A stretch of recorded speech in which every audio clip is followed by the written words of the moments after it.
Kottayam medical college ആശുപത്രി കെട്ടിടം തകർന്ന് മരിച്ച ബിന്ദുവിന്റെ തലയോലപ്പറമ്പിലെ വീട് ആരോഗ്യവകുപ്പ് മന്ത്രി വീണ ജോർജ് സന്ദർശിച്ചു.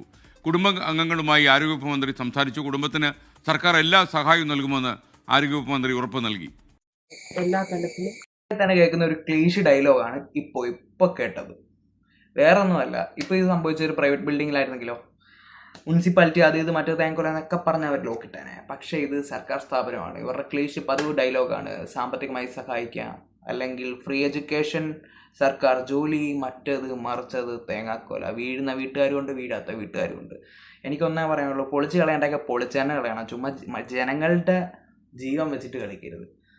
പിന്നെ പണം കൊണ്ടളക്കാൻ പറ്റാത്ത ഒന്നാണ് മനുഷ്യരുടെ ജീവിതം. വേറൊന്നുമല്ല. ഇപ്പം ആ അമ്മയുടെ മകന് അമ്മയെ തിരിച്ചു കൊടുക്കാൻ പറ്റുമോ? അല്ലെങ്കിൽ ആ കരയുന്ന അച്ഛനും അമ്മയ്ക്കും സ്വന്തം മകളെ തിരിച്ചു കൊടുക്കാൻ കഴിയുമോ? പറ്റില്ല. ഒരു സർക്കാരിനെ കൊണ്ടും പറ്റില്ല. അപ്പോൾ എനിക്ക് ഇത്രയും പറയണമെന്ന് തോന്നി, ഞാൻ പറഞ്ഞു. നിങ്ങൾക്ക് എന്തെങ്കിലും പറയുകയാണെങ്കിൽ കമൻറ്റ് ചെയ്യുക. വീഡിയോ ഇഷ്ടപ്പെട്ട ലൈക്ക് ചെയ്യുക. അപ്പോൾ ഓക്കെ, സബ്സ്ക്രൈബും കൂടെ. അപ്പോൾ ഓക്കെ.